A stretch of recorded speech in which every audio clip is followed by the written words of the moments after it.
장, 그리고 여성 건강, 갱년기 건강 관리에 대해서 알아보도록 하겠습니다. 네, 그 전에 먼저 지난주에 올려주신 질문에 대해서 잠깐 답변을 드리고 오늘 순서를 진행하도록 하겠습니다. 네, 지난 시간에 손발이 차가운 원인과 관리 방법을 알고 싶다고 질문해 주셨는데요. 이 내용은 1강 때 말씀을 드렸던 내용인데 다시 한번 간단하게 살펴볼게요. 네, 손발이 차가운 느낌, 뭐 수족 냉증이라고 이제 표현하기도 하는데요. 근데 원인이 아주 여러 가지가 많습니다. 혈압이 낮아가지고 이제 혈액순환이 잘 안 되는 경우, 또 심부전이나 부정맥 등과 같이 또 심장의 기능 이상으로 혈액순환이 안 되는 경우에 이 손발이 차가움 느낄 수 있고요. 또 레이노 증후군이라고 해서 추위나 스트레스에 노출이 될 때 이제 손가락, 발가락 혈관이 과도하게 수축이 되어서 혈액 흐름이 제한되는 그런 질환이 있습니다. 그래서 손발이 하얗게 변하다가 파랗게, 그 다음에 이후에 붉게 변하는 특징적인 그런 색상 변화를 보이는 경우도 이 손발이 차가운 원인이 될 수 있고요. 그 다음에 내분비 및 대사 관련해서 갑상선 기능이 떨어져 있을 경우에는 네, 신진대사가 느려져서 체온 유지 능력이 떨어지기 때문에 전신 냉감과 함께 손발이 차가워질 수 있습니다. 당뇨병은 장시간 지속되면은 말초 신경병증을 일으키기 때문에 손발 감각 이상과 함께 혈액순환 장애가 발생할 수 있고요. 빈혈일 경우에도 혈액 내에서 산소를 운반하는 적혈구나 헤모글로빈이 부족해서 손발이 차가워질 수 있습니다. 그리고 자율신경 기능 이상이 있을 경우에도 네, 손발 체온 조절에 이상이 발생할 수 있고요. 그 외에도 만성 스트레스는 혈관을 수축시켜서 이제 혈액순환을 저하시킬 수가 있고요. 특히 영양결핍으로 비타민 B12, 철분, 마그네슘 등의 결핍은 네, 혈액순환과 신경기능에 영향을 미칠 수 있습니다. 그래서 이 영양소, 비타민 B12, 철분, 마그네슘 이렇게 보충해 주시는 거 중요할 것 같고요. 그 다음에 이제 뭐 어떤 병 때문에 약물 치료를 받으시는 경우에 이 부작용 때문에 손발이 차가워질 수 있습니다.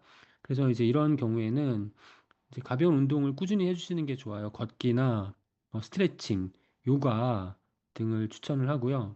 그다음에 종아리는 제2의 심장이라고 해서 중요합니다. 오래 앉아 있으면 중간중간 꼭 움직이시는 게 좋겠습니다. 혈액 순환을 위해서. 그리고 체온을 유지하는 습관을 들이시는 게 좋겠는데 얇은 옷을 여러 겹을 겹쳐 입으시는 게 좋겠고 그다음에 주무실 때 양말을 착용을 해 주시는 것도 도움이 될 수 있고요. 그다음에 따뜻한 물로 족욕을 해 주시는 것도 좋겠습니다. 그다음에 스트레스 잘 관리하시는 게 필요하고요. 네, 뭐 명상이라든가 아니면 뭐 심호흡, 충분한 수면이 중요할 것 같습니다. 그다음에 이제 아까 말씀드렸듯이 그 영양소 관련해서 영양 관리 관련해 가지고 철분 네, 부족하면 손발 차가움이 심해질 수 있고 그다음에 오메가3 지방산은 네, 혈액순환에 꼭 필요하죠.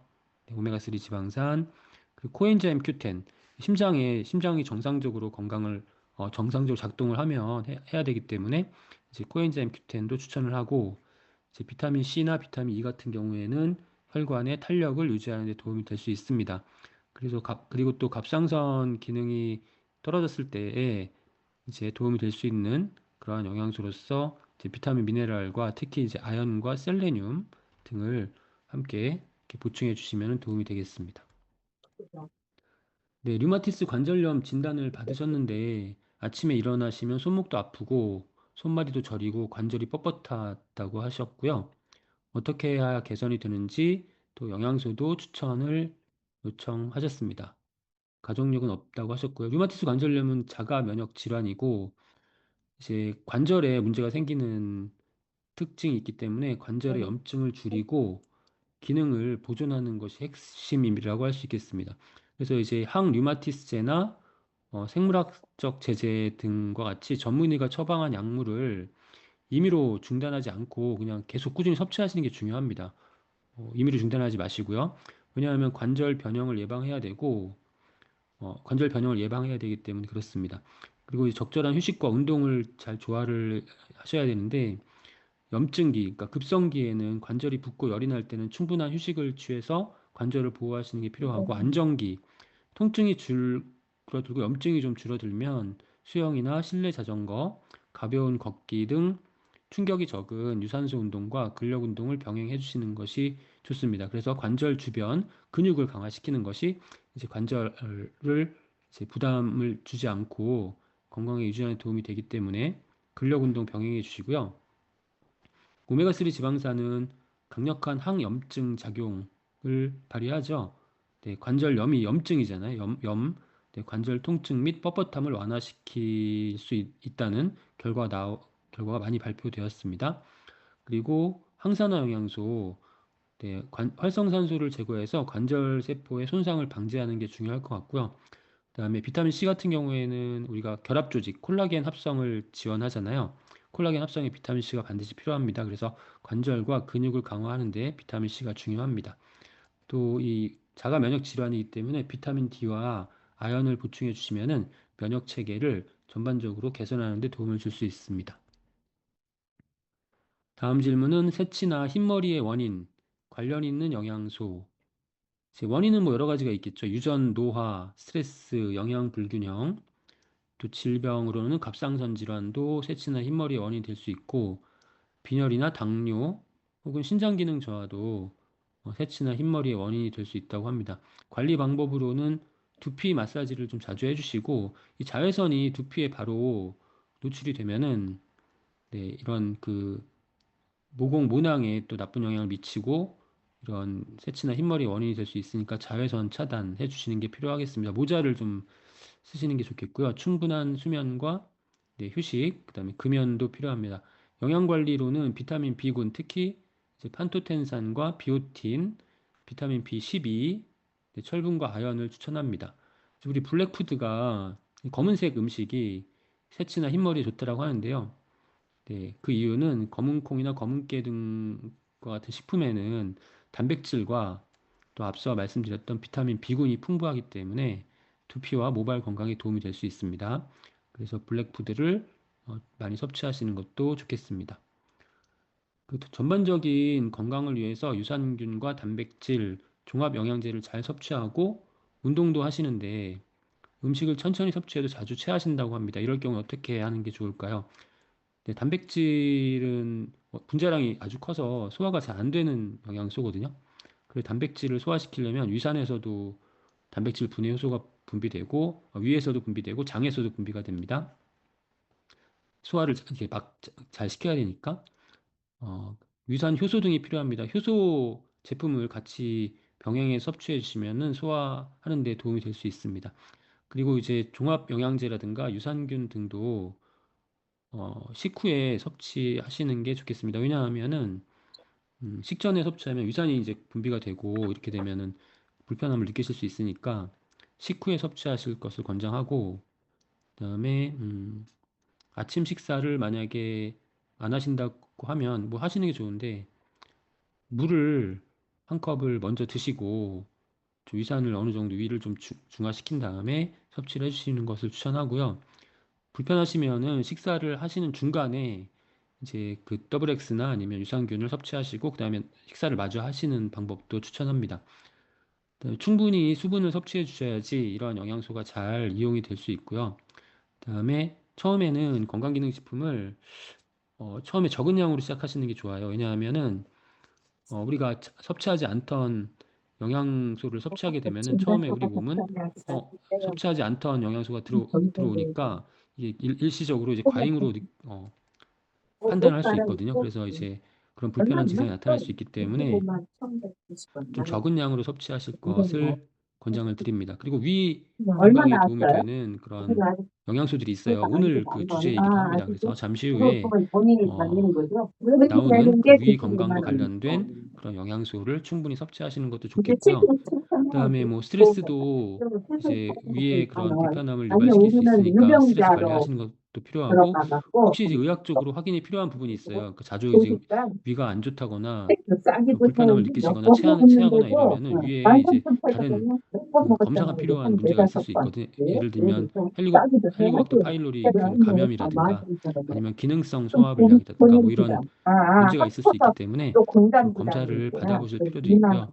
식후에 가벼운 이만 산책을 하실 것을 권장드립니다. 하면 5,000원 꼴테나 뭐 우리 네, 차가 한 번에 근력을 올리려고 꼴이라고 단백질 섭취하고 근력 운동도 주 3회, 스피닝도 그러나 타는데요. 어떻게 하면 근력을 근데 올릴 수 있을까요? 세빈 예전에 들은 53세 거라서 그게 여성입니다. 하셨습니다. 그런가 봐.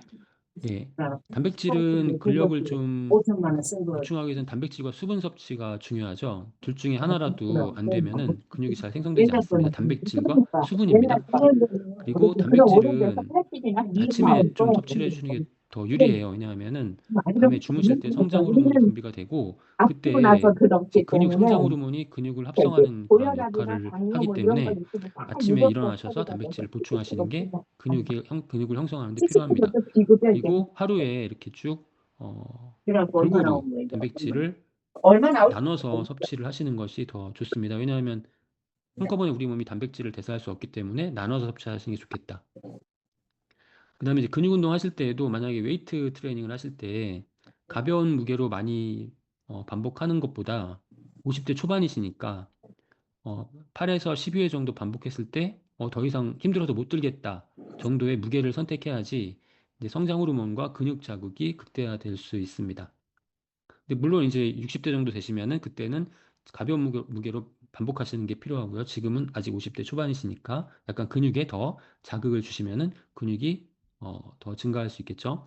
그다음에 앞서 말씀드린 바와 같이 잘 주무셔야 되기 때문에 7시간 이상의 숙면. 네. 잠이 부족하면은 스트레스 호르몬 코티솔이 분비가 돼서 근육을 분해하게 됩니다. 잠을 잘 주무셔야 되고요. 그다음에 공복 운동을 피하시는 게 좋겠죠. 근력을 올려야 되는데 우리가 공복에 운동을 하시면은 탄수화물이 다 소비가 된 상태에서 이제 지방을 연소하면 좋은데 지방과 근육이 같이 분해가 된다라고 말씀을 드렸잖아요. 그러니까 체지방은 떨어지지만 근육도 감소할 수 있기 때문에 탄수화물을 적절하게 섭취해 주시는 것이 좋겠습니다. 그래서 이제 참고로 이제 그 지난 시간에 했던 이제 근력의 개선에 도움이 되는 성분이 이제 오미자 추출물, 지표 성분은 슈잔드린이고, 네, 슈잔드린을 보충했을 때에 악력이라든가 대퇴, 사두 근력 이런 근력이 개선되었다는 그런 결과 나왔으니까 이 부분 이 영양소 보충해 주시면 좋겠고요. 칼슘을 충분히 섭취해야만 근육을 유지할 수 있고요. 또 근육 건강에 도움이 되는 영양소로 비타민 D, 네, 비타민 D가 적으면 근육과 근력이 감소한다. 오메가3도 근육에서 항염작용을 하기 때문에 네, 근육과 근력을 유지하기 위해서 오메가3도 중요한 역할을 할 수 있고요. 비타민 C도 근육세포를 또 산화로부터 보호하고 네, 어, 부족했을 때에는 근육량이 감소되는 것이 확인되었기 때문에 칼슘과 비타민 D, 오메가3, 비타민 C 등의 영양소를 단백질과 함께 보충해 주시는 게 좋겠고 수분이 부족하면 근육이 감소합니다. 그러니까 단백질과 수분 둘 다 중요하다는 점 기억하시고 탄수화물 앞서 말씀드렸잖아요. 탄수화물을 어느 정도 섭취하시면서 운동을 하시는 것이 필요하고 수면 그다음에 유산소 운동을 많이 하시는 경우에 이제 앞서 스피닝 하신다고 말씀드렸는데 스피닝을 너무 오래 하시면요. 역시 마찬가지로 탄수화물 다 고갈된 상태에서 근육과 지방을 분해하기 때문에 근육이 잘 생성이 안 될 수 있어요. 그러니까 스피닝을 좀 적절하게 시간 조정을 하시고 근육 운동을 먼저 하신 다음에 그 다음에 스피닝을 하시는 것을 추천을 드립니다. 네, 고질적인 수면 장애가 있는 분들은 어떻게 안내해 드리면 좋을까요? 네, 수면 장애를 개선하기 위해서는 우리 몸에 생체 시계를 복원을 시켜야 돼요. 그러니까 이 사카디안 리듬이라고 하거든요. 일주기. 네, 일주기 리듬. 서카디안 리듬이라고 하는데 이것을 정상화시켜야 됩니다. 그러니까 우리 몸은 어두워지면 잠을 자고 환해지면 활동을 하게 돼 있어요. 여기에 이제 맞춰져 있는데 이게 리듬이 깨지면은 요즘 현대인들은 그렇잖아요. 어두워져도 잠을 안 자거나 네, 아니면 잠을 안 자고 활동을 하고 아니면 이렇게 환해졌는데 해가 떴는데도 이제 침대에 누워 있는 경우 이런 경우에 이제 리듬이 깨지게 되는 거거든요. 그래서 기상 시간을 주말 포함해서 매일 같은 시간에 일어나도록 이렇게 세팅을 하시는 게 좋고 그다음에 아침에 기상 후 30분 이내에 햇볕을 쬐고 이렇게 되면 세로토닌이 생성되고 이 세로토닌이 14시간, 15시간 뒤에 멜라토닌으로 전환돼서 이 멜라토닌이 밤에 잘 분비가 되면 숙면을 취하실 수가 있잖아요. 그러니까 낮에 햇볕을 쬐면서 운동을 하시는 게 좋다라는 거예요. 그리고 신부 체온 조절, 그래서 잠들기 한두 시간 전에 따뜻한 물로 샤워를 하시게 되면은 체온이 샤워 이후에 떨어지면서 수면 모드로 진입하기가 쉬워집니다. 그리고 중요한 거, 요즘 현대인들은 디지털 디톡스라고 해서 취침 1시간 전, 최소한 1시간 전에는 스마트폰이나 아니면 컴퓨터 스크린이나 TV나 이렇게 청색광을 차단하는 게 필요합니다. 청색광이 멜라토닌 분비를 억제하기 때문에 숙면을 취할 수가 없거든요. 근데 우리나라 국민들은 50% 이상이 잠들기 직전까지 핸드폰을 보고요. 그 다음에 일어나자마자 핸드폰을 또 봅니다. 그렇기 때문에 이게 깊은 잠을 잘 수가 없어요. 그러니까 수면 장애 있으신 분들은 일단 디지털 디바이스를 좀 멀리 하시는 게 필요할 것 같습니다. 수면을 돕는 핵심 영양소로는 이제 마그네슘, 근육이완, 가바라고 이제 억제성 신경 전달 물질이 있거든요. 이것들을 가바가 많이 분비가 되면은 잠을 잘 잘 수가 있어요. 우리가 심리적으로 안정도 취할 수가 있고 편안한 상태가 되거든요. 그래서 이제 마그네슘이 중요하고, 그 다음에 L테아닌, 긴장 완화, 스트레스 감소에 도움이 되죠. 뭐 녹차를 좀 섭취하시면 좋겠고요. 그 다음에 트립토판이라고 하는 이제 필수 이제 아미노산, 단백질이죠. 좋은 단백질을 보충해 주시면 돼요. 그럼 이 세로토닌의 원료이 있고요. 또 나이아신이나 판토텐산 등과 같은 비타민 B9는 세로토닌을 멜라토닌으로 전환되는 데 도움을 줄 수 있습니다. 그 외에 이제 기능성 성분으로 미강 주정 추출물이나 감태 추출물 함유되어 있는 그런 영양제를 보충해 주시면 수면을 취하시는 데 도움을 받으실 수 있을 것 같습니다. 네, 지난주에 보내주셨던 질문에 대한 답변을 드렸고요. 오늘은 앞서 말씀드린 대로 위건강, 장건강, 간건강, 프로바이오틱스, 그 다음에 전립선 건강, 여성 건강, 갱년기 건강에 대해서 알아보도록 하겠습니다. 위 건강부터 살펴볼게요. 위 점막이 손상되면은 뭐 위염이 생길 수가 있고 소화성 궤양이 발생할 수 있죠. 그래서 소화불량이나 위 불편감 등을 야기할 수 있고요. 체했다는 느낌을 받으실 수가 있는 거죠. 그래서 위 점막부 작용을 할 수 있는 식품의 섭취가 위 건강에 도움이 될 수 있는 거고요. 그 다음에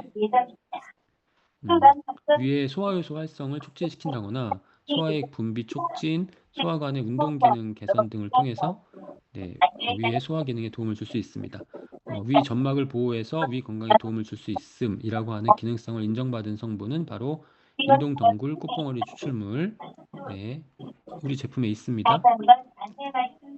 그리고 콩이나 두부를 일주일에 한 번에서 4번 이상 섭취를 하시게 되면은 위암 발생 위험이 32에서 43% 정도 감소한다는 결과가 있습니다.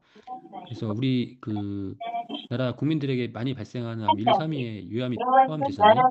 그래서 콩 관련된 식품을 섭취하면 도움이 된다. 콩의 이소플라본은 위암 세포의 성장을 억제할 수 있다. 또 과일 섭취량이 많은 그룹의 위암 발병 위험이 과일 섭취가 적은 그룹보다 평균 11% 낮다라는 결과가 있습니다. 과일에 함유되어 있는 비타민 C나 또 폴리페놀, 식이섬유 등과 같은 성분들이 헬리코박터균의 감염증을 예방할 수 있습니다. 또 반대로 과도한 나트륨, 소금 섭취는 위암 발병 확률을 최대 97% 높이는 요인이라고 합니다. 소금은 위장의 상피세포를 손상해서 헬리코박터균의 위 상피층 침투를 쉽게 하기 때문에 너무 짜게 섭취하시면 안 되고, 가능하면 좀 나트륨을 적게 함유할 수 있도록 조리를 하시거나 나트륨이 많이 함유된 음식을 피하시는 게 좋겠습니다. 또 우리 소화기관 건강에 도움이 되는 영양소를 이제 비타민 U라고 이제 부르기도 합니다. 원래 명칭은 메티오닌 설포늄인데요. 비타민 U는 이제 사실 비타민에는 비타민 U가 없어요. 그렇지만 이제 우리 생명 활동에 꼭 필요하다라는 그런 중요한 영양소다라는 의미에서 이제 비타민 U라는 명칭을 붙여서 부르기도 합니다. 그래서 이 메티오닌 설포늄이라는 성분이 위장의 점막을 복구시켜주고 또 위산이 과다 분비되는 것을 억제해 줍니다. 그래서 위궤양이나 십이지장 궤양 등 소화성 궤양 개선 및 예방에 도움을 줄 수 있습니다. 어디에 들어있냐? 우리가 십자화과 채소라고 해서 브로콜리나 콜리플라워, 같은 식물. 그다음에 양배추. 양배추가 우리 소화기관 건강, 위의 건강에 도움이 된다라고 많이 들어보셨잖아요. 양배추, 그다음에 파슬리, 알팔파, 시금치 등과 같은 녹색 채소에 네, 많이 함유되어 있으니까 이러한 채소를 평소에 충분히 섭취하시면 위 건강에 도움을 받을 수 있고요. 그다음에 우리나라 국민들이 많이 섭취하는 채소 중에 하나가 깻잎이잖아요. 네, 깻잎에 들어있는 파이톨, 피톨 성분이 네, 위암세포의 성장 및 증식을 억제할 수 있다라는 그런 결과가 있습니다. 그리고 식품의약품안전처에서 운영하는 사이트인 식품안전나라에 보시면 깻잎과 암, 그래서 피톨이 암세포만 찾아가서 제거시키는 그 자연살해 세포, NK 세포의 활성을 높일 수가 있다라고 해요. 그러니까 우리가 위 건강을 위해서 이 채소를 충분히 섭취하시면 과일과 채소를 충분히 섭취하시는 게 좋겠습니다. 그러니까 위 건강을 위해서도 과일과 채소가 도움이 된다. 비타민 U가 들어있는 그런 채소들을 충분히 잘 섭취하시고 콩을 잘 보충하시고 두부 네, 이런 거 소금을 줄이시고 뭐 이런 영양 관리를 통해서 위 건강을 잘 관리하시면 되겠습니다. 다음은 이제 간 건강으로 살펴볼게요. 간은 우리 몸의 화학 공장이라고 하죠. 너무나 많은 일을 하기 때문에 가장 많은 세포로 구성되어 있고 또 가장 큰 기관이기도 합니다. 네, 가장 중요한 역할은 영양소 대사 및 영양소 저장 기능. 그 탄수화물, 단백질, 지방, 우리가 섭취한 모든 음식, 영양소는 전부 다 간으로 간다고 보시면 돼요. 간에서 우리 몸에 필요한 형태로 바뀌고 거기서 대사가 이루어지고 그래서 비타민, 미네랄도 간에서 대사가 되고 간이 그러한 영양소 대사 및 저장하는 기관, 또 해독 작용, 어떤 독소들을 해독하는 역할, 그다음에 우리가 우리 체내에서 대사 과정 중에 발생하는 독성 물질들이 있거든요. 그런 것들을 다 해독하는 게 간이고, 약물이나 또 식품 첨가물이나 환경 오염 물질, 뭐 이런 또 세균이나 바이러스로 생성되는 독소, 뭐 이런 것들이 다 이제 해독이 된다라는 거죠. 그다음에 그 외에도 뭐 알코올 분해라든가 담즙을 생성해서 네, 담즙을 분비하는 기능, 그다음에 음, 면역 작용, 쿠퍼세포가 존재하기 때문에 쿠퍼세포의 식작용을 통해서 혈액 중에 이물질을 제거하는 그런 역할도 담당합니다. 그래서 아주 많은 일을 하는 게 간입니다. 근데 이제 가장 해독작용이 중요합니다. 간에 우리가 건강을 위해서는 독소가 들어오면 간에서 해독을 해야 되고 간이 이제 굉장히 많은 일을 하고 네, 간세포가 파괴되는 그러한 과정이 있을 수가 있어요. 그러니까 해독을 잘해야지 나머지 기능들을 간이 잘 할 수 있는 거예요. 영양소 대사 및 저장도 할 수 있고. 그래서 이제 간의 건강을 위해서 첫 번째는 일단 독소를 피해야 된다는 거예요. 간 건강 제한 1번 피하라. 네, 뭘 피해야 되냐? 네, 우리 몸에 들어오고 있는 그런 독소들을 피해야 된다는 겁니다. 화학 비료에 농약, 살충제, 그다음에 알코올, 담배, 또 비누, 샴푸, 화장품, 개인 위생용품 중에도 환경 호르몬 물질이 있어요. 그다음 우리 공기 중에 미세먼지, 공장 매연, 자동차 배기가스, 환경 호르몬, 또 세균, 바이러스, 그다음에 음식 중에 정크푸드, 트랜스 지방, 액상과당, 그다음에 당독소, 최종 당화 산물 이런 것들이 다 우리 몸에 들어오고 있다라는 거거든요. 그러니까 이런 것들이 우리 몸에 들어오면은 결국 간에서 해독을 하거나 아니면 해독을 못하는 것도 있어요. 못하면 우리 몸에 축적이 돼서 독성을 유발시킨다라는 거죠. 근데 원래 우리 몸에는 이제 우리 정상적인 음식물의 대사 과정에서 발생하는 노폐물 또 이런 것들을 해독하는 그런 제거하는 시스템이 존재해요. 자연적인 해독 시스템이 존재하는데 어, 그런데 이게 자연스럽게 발생하는 음식물이 대사되면서 자연스럽게 발생하는 물질이 아닌 것들이 언제부터 생겼냐면 네, 산업화되면서부터 생긴 거예요. 그 산업화되면서부터 예를 들면 뭐 자동차 배기가스 이런 것들이 옛날에는 그러니까 없었잖아요. 없었던 게 산업화가 되면서 생긴 것들. 네, 뭐 가공식품 이런 것도 마찬가지고 화학비료, 농약 이런 것도 마찬가지죠. 네. 그러니까 이런 것들이 없었던 것이 우리 몸에 들어오니까 우리 몸이 적응 못하는 거예요. 음. 그래서 여러 가지 현대인들의 건강 문제를 유발시키는 거죠. 그러니까 가능하면 피하는 게 좋겠다. 뭐 예를 들면 우리가 뭐 동물성 가공식품을 섭취한다. 그러면은 여기에는 어떤 문제가 있냐면 우리가 가축의 사료로 쓰이는 곡물을 재배할 때 제초제나 살충제가 사용되고요. 그다음에 네, 가축을 사육할 때도 가축이 병이 들면 안 되니까 항생제도 많이 사용하고 성장 촉진제도 사용되고 또 육류를 가공할 때 각종 화학 첨가물이 사용된단 말이죠. 이런 것들이 다 우리 몸에 들어오면 독소로 작용을 하게 됩니다. 그래서 가짜 에스트로겐, 제노 에스트로겐으로 작용을 하는 거죠. 제노 에스트로겐 뭐냐면 가짜 에스트로겐 뜻인데 우리 체내에 들어오면 이런 독소들이 여성 호르몬 에스트로겐 역할을 한단 말이죠. 그러면 우리 호르몬 그 분비, 내분비계에 교란을 일으켜가지고 여러 가지 비만도 유발시키고 뭐 여러 가지 다양한 호르몬 계통의 문제를 유발시키게 된다라는 것입니다. 그리고 얘네들은 우리 몸에 들어오면은 비만을 유발시켜요. 그래서 오비소겐이라는 말이 있어요. 그러니까 이런 화학 물질들, 환경 호르몬들은 어, 비만을 유발시킨다라는 뜻을 가진 오비소겐이라는 그 명칭으로 불리워지기도 합니다. 잠시 후에 살펴볼 거고요. 그다음에 피할 건 피하고 그다음에 이제 비울 건 비워야죠. 왜냐하면 우리 몸에 너무 많이 간에서 부담을 주면 안 되니까 가능하면 간이 쉴 수 있도록 비울 수 있으면 비우고 적게 섭취를 하는 게 좋겠다. 그래서 식사 시간은 12시간 조절하는 게 필요합니다. 12시간 공복을 유지하고 그다음에 수면 주무시기 전 4시간 전에 금식을 하셔야지 앞서 말씀드렸던 일주기 리듬 우리 몸에 그 저장되어 있는 생체 리듬을 복원시켜야 된다고 했잖아요. 우리 몸은 네, 밤에 잘 때는 먹으면 안 됩니다. 어두워지면 먹으면 안 돼요. 근데 우리가 어두워진 다음에 음식을 섭취하잖아요. 그럼 안 된단 말이죠. 그러니까 주무시기 전에 10시, 11시 주무실 거 아니에요? 그러니까 7시, 6시, 7시 이전에는 식사를 마치셔야 되는 거예요, 원래는. 그리고 다음날 아침 7시까지 12시간 공복을 유지하는 게 핵심이에요. 그리고 그 사이에는 7시간 동안 충분하게 숙면을 취하시는 게 필요하죠. 12시간 공복만 유지하시면 돼요. 네. 얼마나 먹느냐, 무엇을 먹느냐가 아니라 언제 먹느냐라고 하는 것이 이제 우리가 음식물 섭취에 대한 건강한 그런 식생활에 대한 새로운 관점이라고 볼 수 있습니다.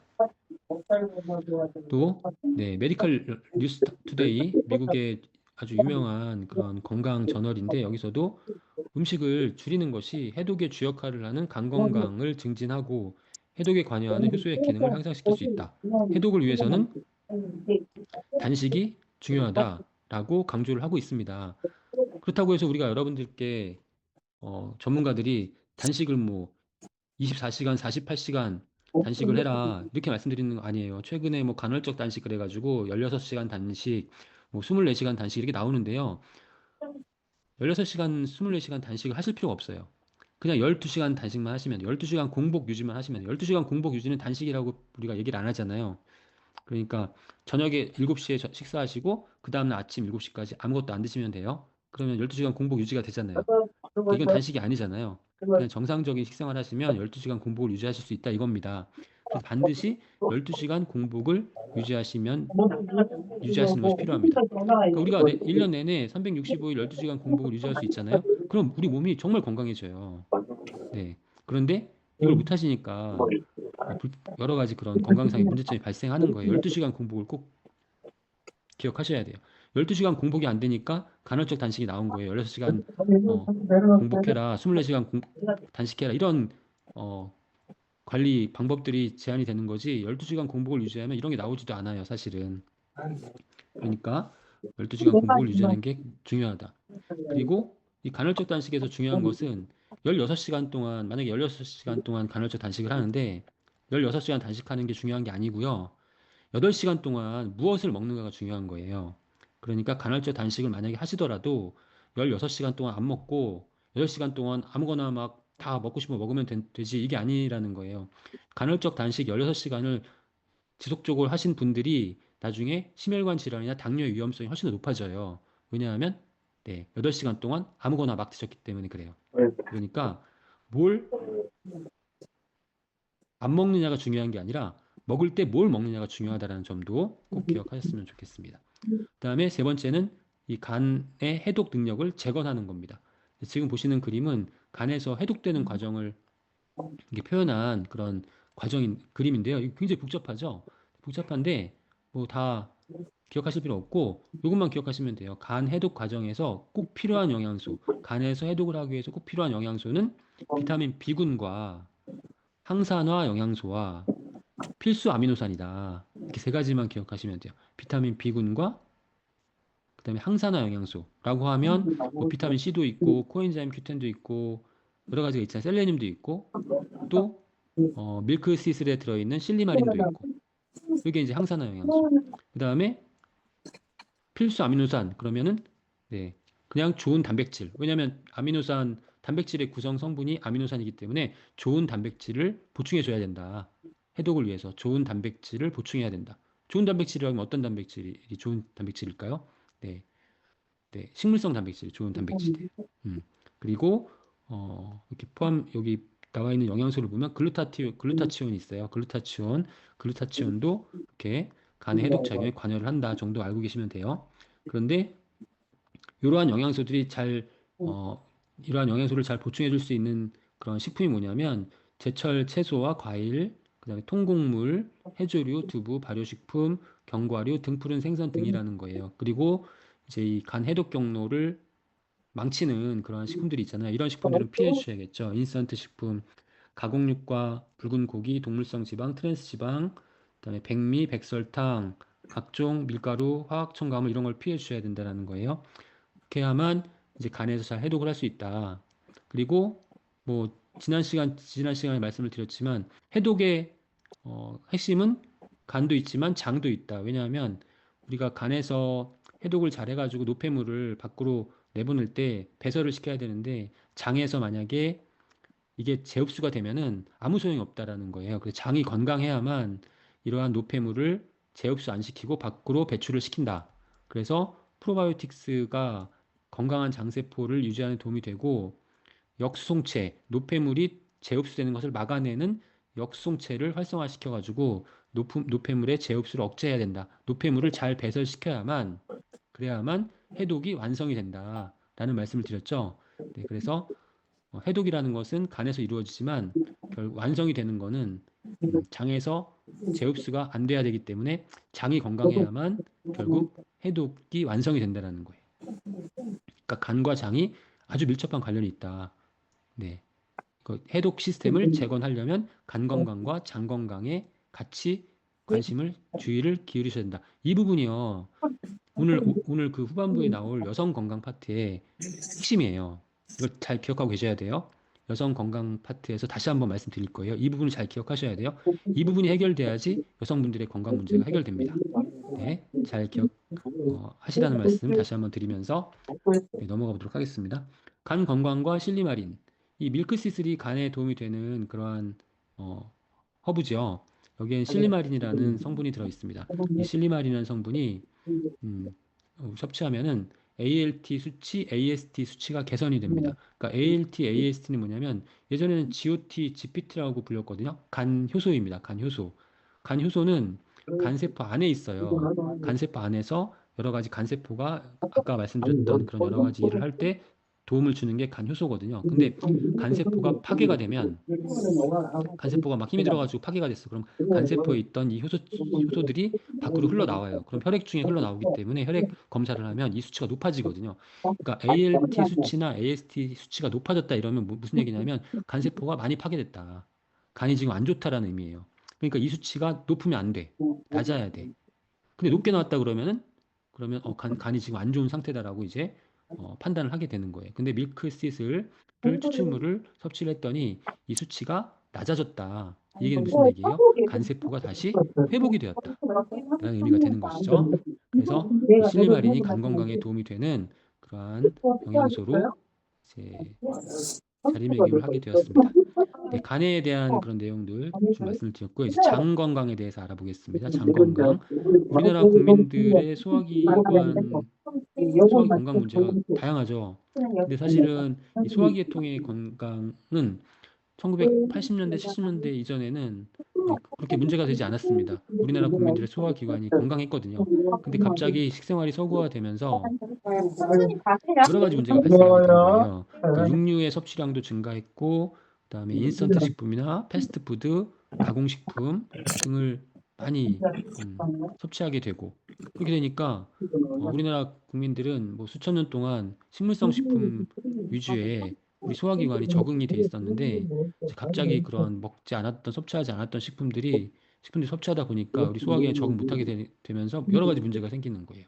그래서 뭐 이런 염증이라든가 궤양, 과민성 대장 증후군, 뭐 악성 신생물 암까지 위암 많이 발생하게 되죠. 그래서 연간 소화기 질환 환자 수는 528만 명입니다. 그러니까 이 528만 명은 소화기계통의 문제 때문에 병원 진료를 받는 사람들의 숫자가 연간 528만 명이라는 것입니다.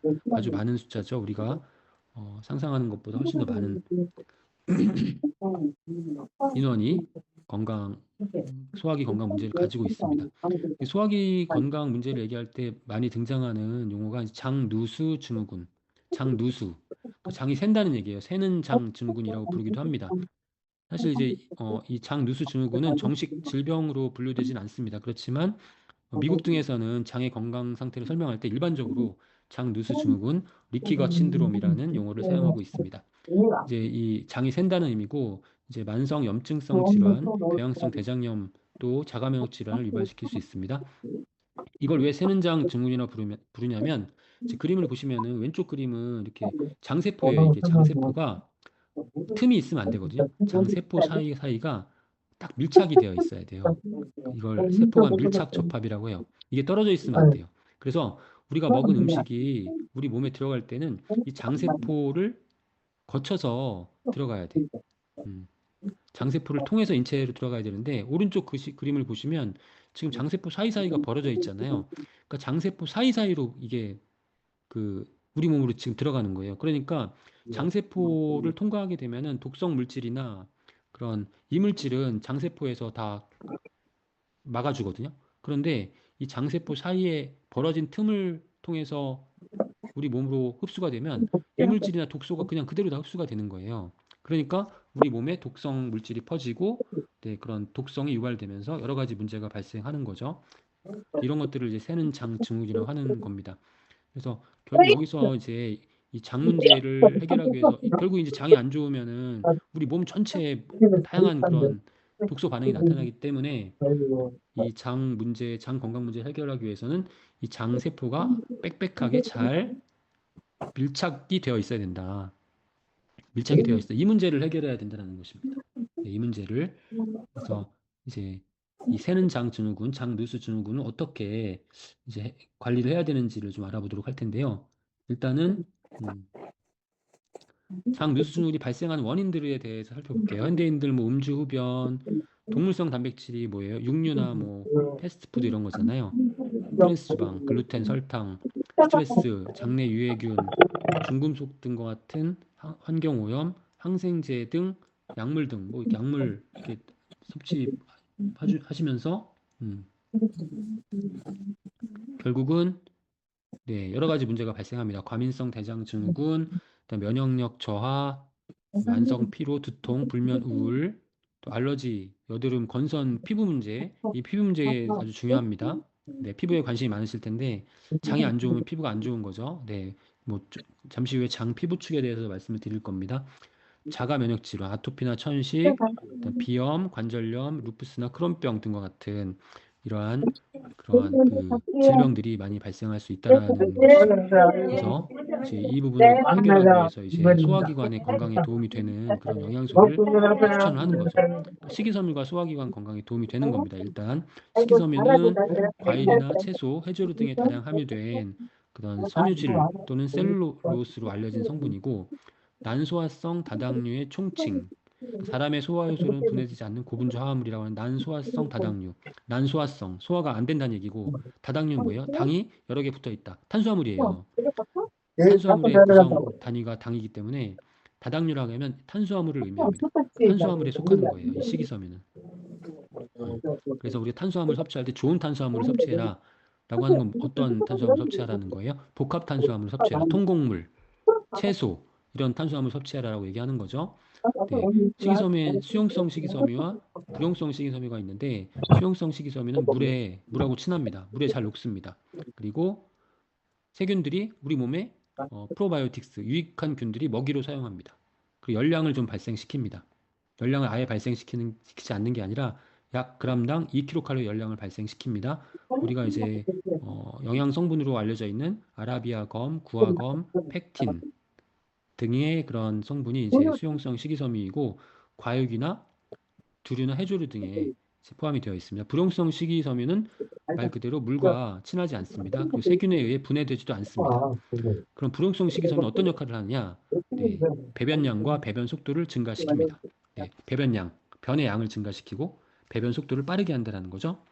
네, 헤미셀룰로즈, 리그닌 등과 같은 성분들이 불용성 식이섬유에 해당이 되고 과피나 전곡류, 네, 통곡물이죠. 채소에 많습니다. 거친 그런 질감을 가진 식품에 많이 들어있다는 것이죠. 그러니까 과일의 안쪽은 수용성, 과일의 껍질은 네, 불용성이라고 이해하셔도 좋을 것 같아요. 그래서 이 식이섬유는 원활한 배변 활동에 도움이 되고 체중 조절에도 도움이 되죠. 왜? 수분을 흡수해서 부피가 증가하니까 변의 량도 증가시키고 포만감을 느끼게 하거든요. 그래서 체중 조절에 도움이 되고 혈중 콜레스테롤 개선, 탄수화물 흡수 속도 조절에 도움이 됩니다. 그러면 이게 체중 조절에 왜 도움이 되는지, 네, 수분을 흡수해가지고 부피가 증가하면 포만감을 느끼고 체중 조절에 도움이 되고, 수분을 흡수하면서 우리가 같이 식사 중에 같이 섭취했던 당분도 같이 흡착을 해서 배설을 시킵니다. 그러니까 당분이 식이섬유에 끌려서 몸 밖으로 나가게 된다는 거예요. 그러니까 당분이 우리 몸으로 흡수되는 것을 막아주는 거죠. 혈당이 잘 안 올라갑니다. 식이섬유를 섭취하면 혈당의 급격한 상승을 억제할 수 있다. 그래서 체중 조절과 당 흡수 조절에 도움이 된다는 거고요. 그 다음에 식이섬유는 또 수용성 식이섬유가 이런 역할을 하는 거예요. 수분을 흡수하면서 콜레스테롤도 흡수해요. 콜레스테롤 흡수해서 배출을 시킵니다. 네, 그 다음에 간에서 담즙을 만들잖아요. 간에서 담즙을 만드는데 이 담즙이 하는 역할이 지방이 잘 쪼개지도록 도와주는 역할을 해요. 네, 지방이 잘 쪼개지도록 도와주는 역할을 해.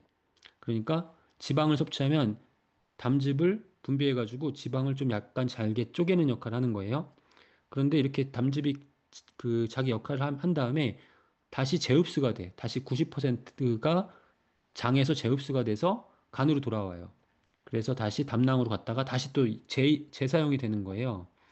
그런데 식이섬유가 있으면은 담즙이 이렇게 지방을 쪼개러 나왔다가 식이섬유한테 잡혀.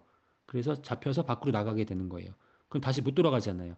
그럼 담즙을 또 만들어야 되죠. 간에서 다시 담즙을 새롭게 만들어야 돼요. 이때 담즙의 원료가 콜레스테롤이기 때문에 체내의 콜레스테롤을 끌어다가 쓰는 거예요. 담즙을 만들기 위해서. 그럼 체내의 콜레스테롤 수치가 떨어지겠죠?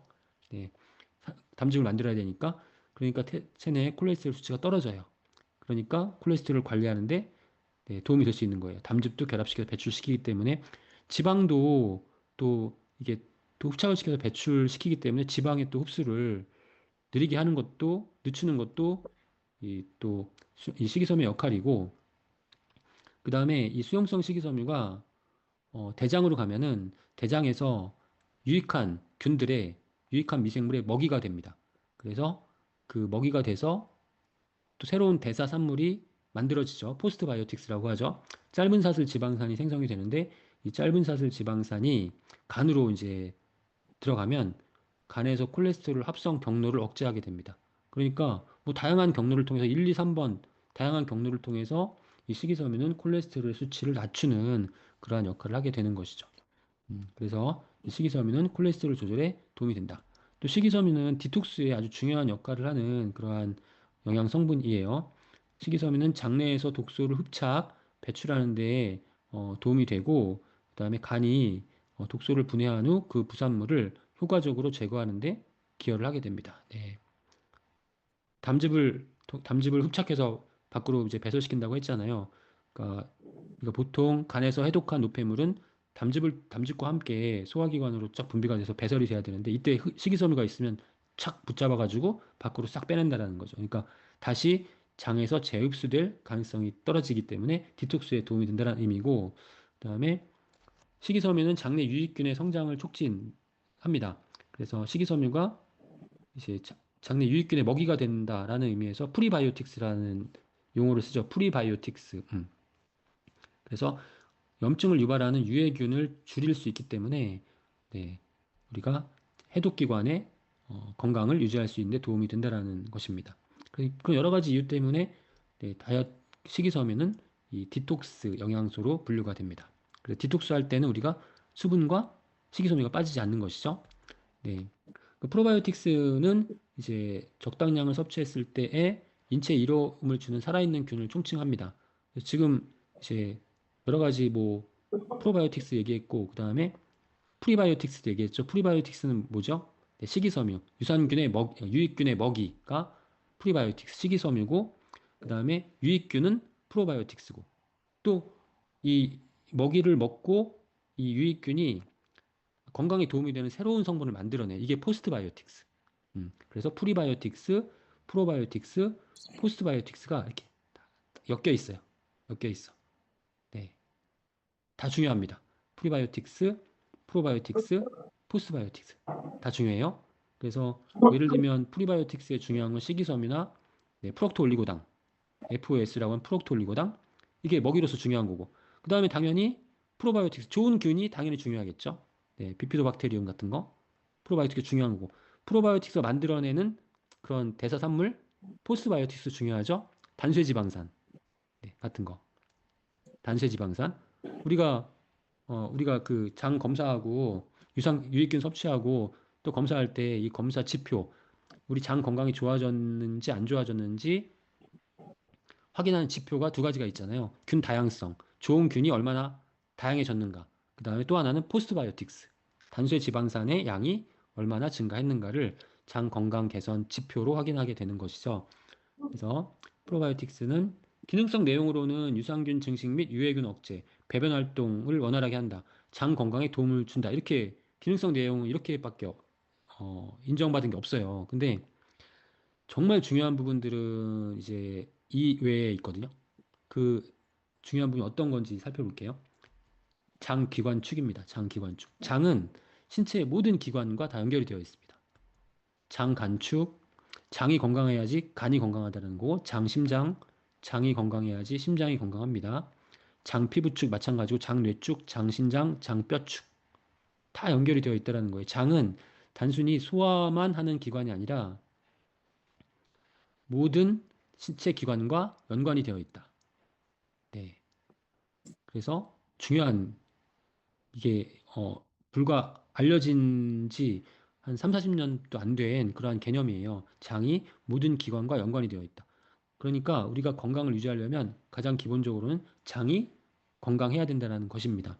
장폐축에 대해서 알 거예요. 장폐축, 장과 폐가 연결이 되어 있다. 이 부분은 무슨 의미냐면 장이 면역기관이라는 것입니다. 면역기관. 장내에서 네, 면역 세포가 장내에 많이 존재하고 또 면역 물질도 장에서 많이 만들어집니다.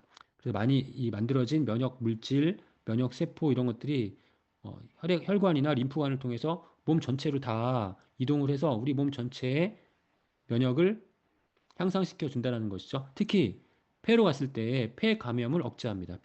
폐에서 많이 감염이 되잖아요.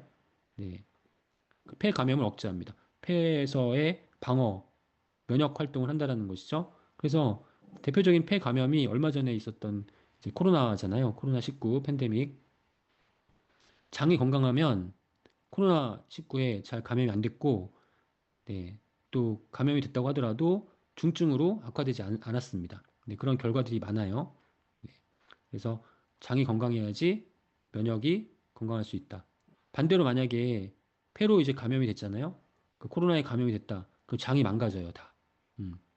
왜냐하면 그 감염된 바이러스가 증식을 하고 그런 그 얘네들의 대사산물이 장으로 이동할 수 있기 때문에 장과 폐가 연결되어 있기 때문에 장으로 이동해서 장의 건강을 다 망치게 되는 것이죠. 장 뇌축. 네. 우리가 스트레스를 받으면요. 네. 심리적으로 장애가 발생하고 인지력도 떨어지고 우울증, 뭐 자폐까지 올 수 있습니다. 그럼 이러한 것들이 장과 뇌가 연결되어 있기 때문에 신경 내분비계, 면역계, 자율신경계 이런 데 다 영향을 미치기 때문에 기능성 소화관 장애나 염증성 장 증후군을 유발시킬 수 있습니다. 스트레스가 장의 건강을 해칠 수 있다라는 거예요. 과민성 대장 증상 같은 거죠. 또 반대로 역방향도 마찬가지입니다. 역방향도 장내에 어떤 세균이 불균형이다. 이건 뭐냐면 나쁜 균이 많다라고 하면 나쁜 균이 많으면 또 반대 방향으로 영향을 미쳐서 두뇌 기능을 떨어뜨리게 된다는 겁니다. 스트레스도 많이 받게 하고 우울증, 자폐증도 일으키고 인지력도 떨어뜨린다는 겁니다. 장이 건강하지 못하면 치매도 올 수 있다는 거예요. 네. 중요한 개념이에요. 장폐축도, 그러니까 우리가 장도 뇌의 건강을 위해서라도 장을 잘 또 건강하게 유지하는 게 필요하다. 생애 초기 영양과 마이크로바이옴.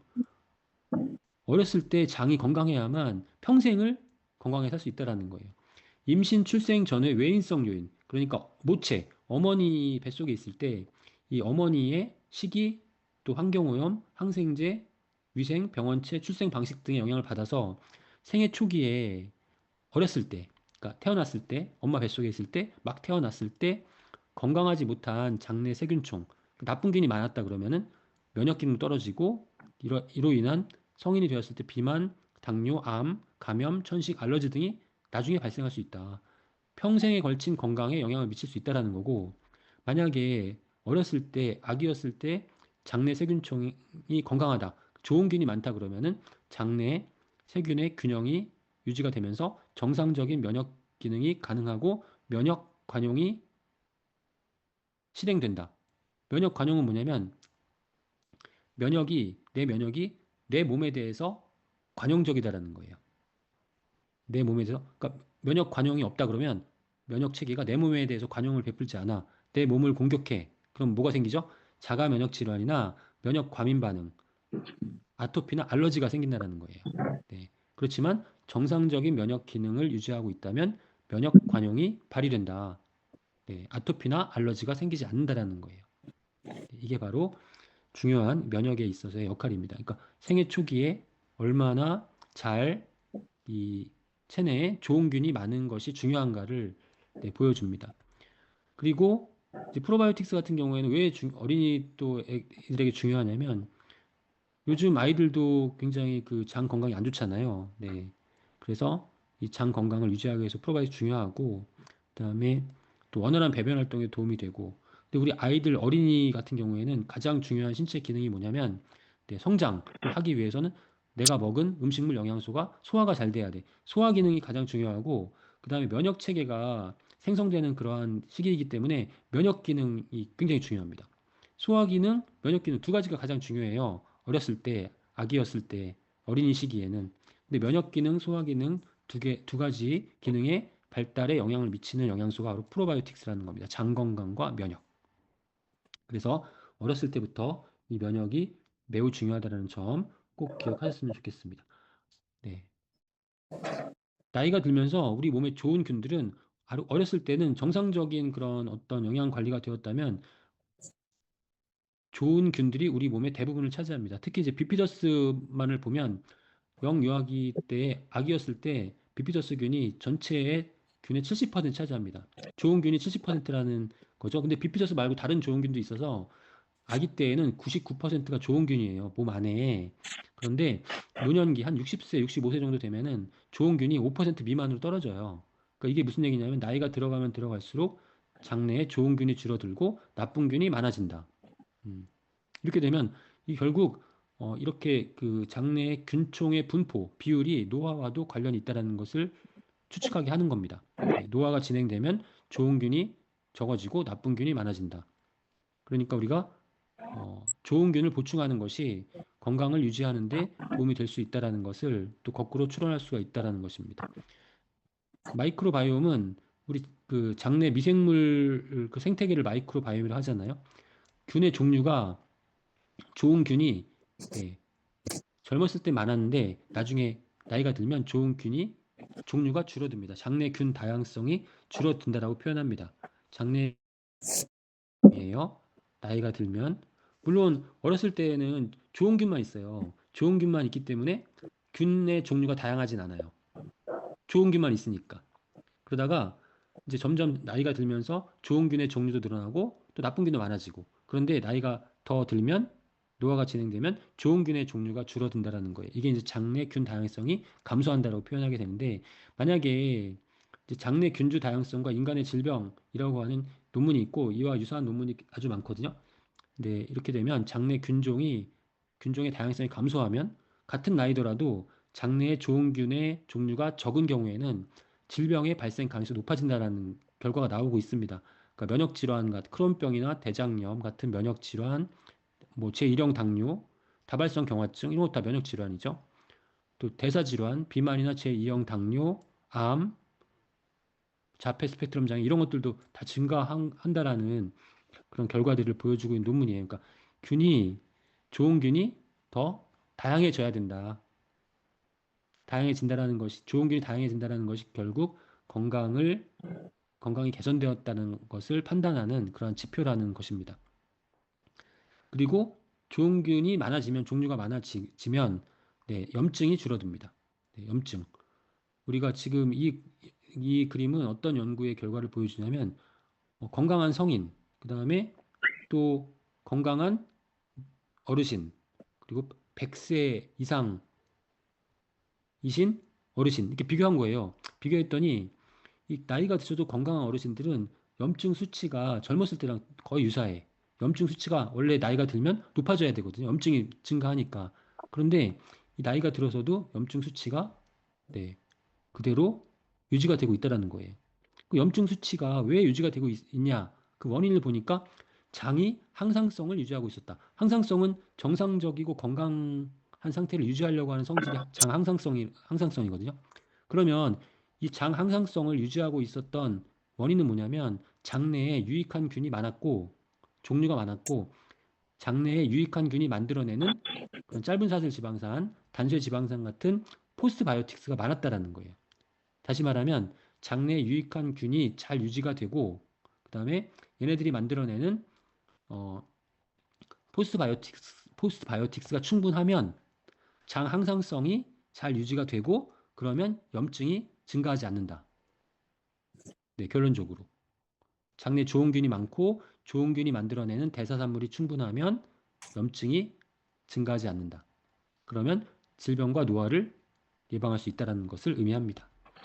네. 그리고 프로바이오틱스가 유익한 균이 우리 대사증후군까지 네, 이렇게 예방이 가능하다라는 결과도 나오고 있습니다. 바로 앞서서 보셨던 염증 수치를 유지하고 있다는 것과 일맥상통하죠. 네.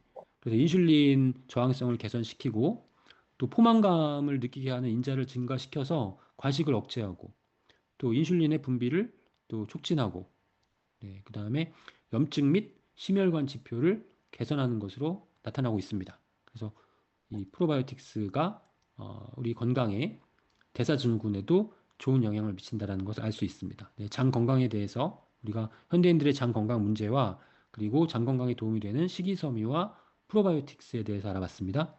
네, 다음은 남성의 전립선 건강에 대해 살펴볼게요. 전립선 건강. 젊었을 때 문제가 없는데 남성 호르몬인 테스토스테론이 이제 나이가 들면서 DHT로 바뀝니다.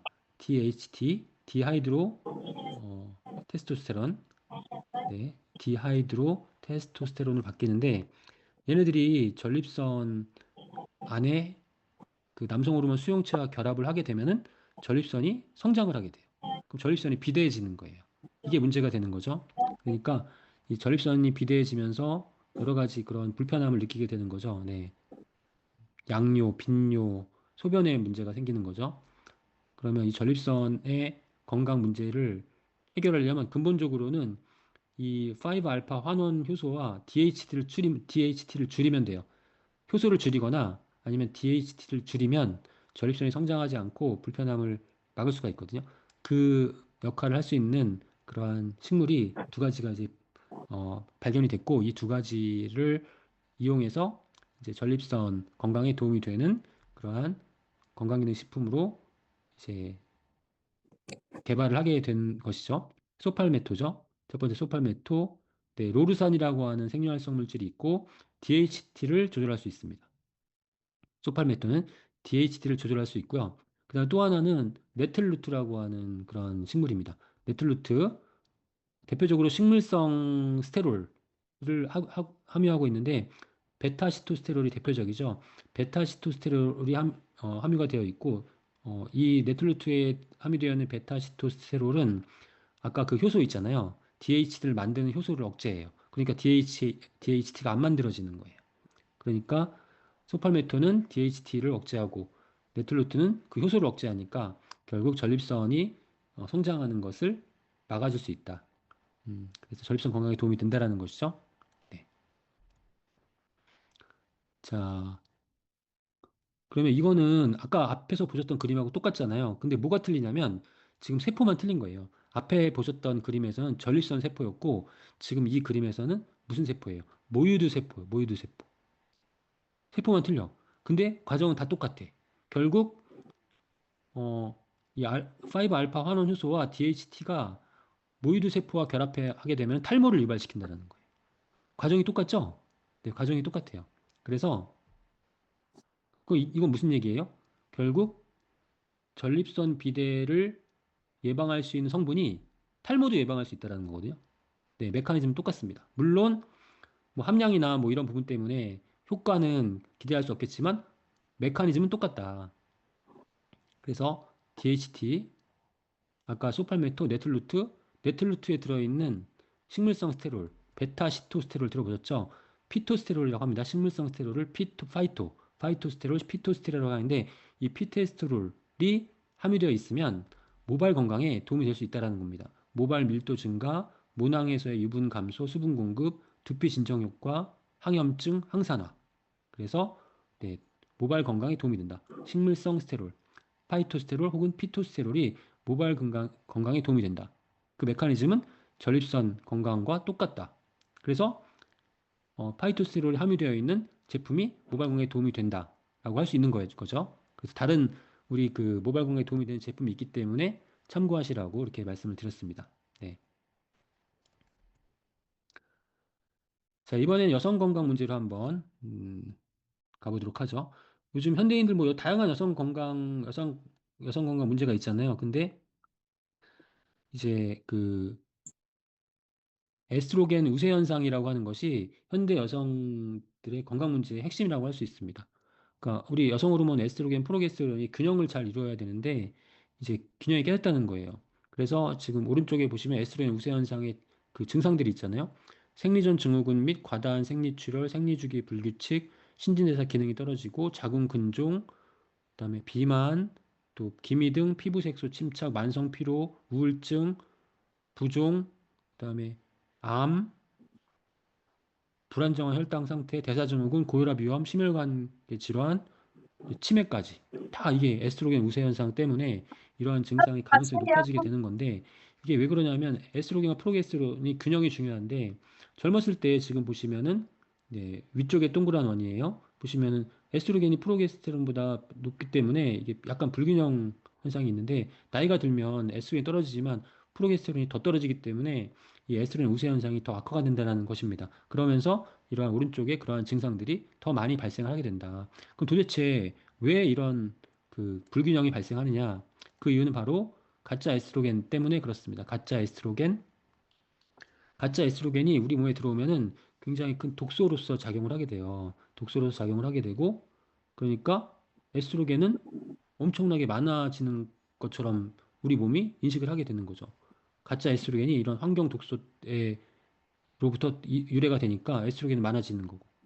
그럼 프로게스테론은 네, 생성이 감소합니다. 왜냐하면 스트레스나 만성 피로, 나이가 들면 스트레스 많아지고 만성 피로도 더 많이 느끼게 되면서 코티졸이 많이 생성이 되거든요. 그럼 코티졸이 많이 생성되면 프로게스테론하고 똑같은 경로를 통해서 만들어지기 때문에 프로게스테론이 적어져요. 그러니까 프로게스테론 더 적어지고 가짜 에스트로겐 더 많아지고 그럼 어떻게 되겠어요? 차이가 더 벌어지겠죠. 그러니까 에스트로겐 우세 현상이 더 악화될 수 있다. 그럼 우리가 어떻게 해야 돼요? 이 가짜 에스트로겐을 빨리빨리 없애줘야죠. 빨리빨리 없애줘야 돼. 그럼 어떻게 없애냐? 가짜 에스트로겐이 들어왔을 때 빨리빨리 이걸 해독을 해줘야 된다는 거예요. 해독. 우선은 가장 먼저 간에서 아까 처음에 간 기능할 때 피하라고 했잖아요. 이 제노 에스트로겐을 무조건 피하셔야 돼. 환경 호르몬, 에스트로겐 유사 물질, 플라스틱 가공식품, 식품 첨가물, 살충제, 세제 다 피하셔야 된다는 거예요. 여성분들은 특히 그럼에도 불구하고 우리가 다 피할 수는 없으니까 빨리 해독을 해줘야 되는데 그럼 빨리 해독하려면 어떻게 해야 된다고요? 아까 제가 여성 건강 파트에서 간 해독 경로에 대해서 다시 한번 말씀드릴 테니까 잘 기억하라고 말씀을 드렸잖아요. 네, 바로 여기 나옵니다. 간에서 해독을 잘 해야 된다. 그러려면 어떻게 해야 된다고요? 비타민 B군과 밀크시슬과 같은 항산화 영양소와 필수 아미노산, 좋은 단백질을 섭취해서 간에서 잘 해독을 해야 되고, 그리고 어, 장에서 이 노폐물을 잘 배출하려면 프로바이오틱스를 보충을 해가지고 장세포가 건강해야지 노폐물이 재흡수가 안 되고 바로 빠져나간다. 이렇게 말씀드렸잖아요. 네. 가짜 에스트로겐, 제노 에스트로겐이 흡수가 되면 안 된다. 재흡수가 되면 안 된다. 그러기 위해서는 간도 건강해야 되고 장도 건강해야 된다. 그 여성분들의 건강 문제의 핵심인 에스트로겐 우세 현상을 해결하려면 어떻게 해야 돼요? 간이 건강해야 되고 장도 건강해야 된다. 그러니까 밀크시슬 같은 거 얼마나 중요하겠어요, 여성분들. 특히 남성분들에게보다 저는 여성분들에게 밀크시슬이 더 중요하다고 하거든요. 그래서 어떤 결과 나오냐면, 자 보세요. 이 그림이 이제 이 부분을 잘 설명해 주는 거예요. 건강한 마이크로바이옴. 우리 장 생태계가 좋은 균이 많아. 건강해. 그러면은 이 가짜 에스트로겐의 재흡수가 안 되고 다 배출이 된다는 얘기예요. 맨 그 위에 그림을 보세요. 위에 그림을 보시면은 네, 건강한 마이크로바이옴이 있을 때는 에스트로겐 배출이 많잖아요. 에스트로겐 배출. 여기서 에스트로겐 독소형 에스트로겐, 가짜 에스트로겐이에요. 그러니까 장이 건강하면 가짜 에스트로겐이 다 배출된다. 근데 밑에 보세요. 밑에는 빨갛게 색깔이 나와 있죠. 건강하지 않은 마이크로바이옴은 장이 나쁜 균이 많잖아요. 그러면은 그 에스트로겐이 배출이 안 되고 독소형 가짜 에스트로겐이 다 다시 재흡수가 된다라는 것을 표현하고 있는 그림이에요. 이렇게 다 흡수가 되면 어떻게 되겠습니까? 다시 간에서 또 일을 해야 되고 또 간이 망가지고 네. 이 에스트로겐은 독소형이니까 체내에 그대로 남아 있으면서 온갖 독소를 다 유발하고 에스트로겐 우세 현상은 그대로 지속이 되고 그러면은 그 건강 문제가 그대로 더 악화가 될 수밖에 없다라는 것이죠. 그러니까 장 상태가 얼마나 중요한지 간도 중요하고 장도 중요하다.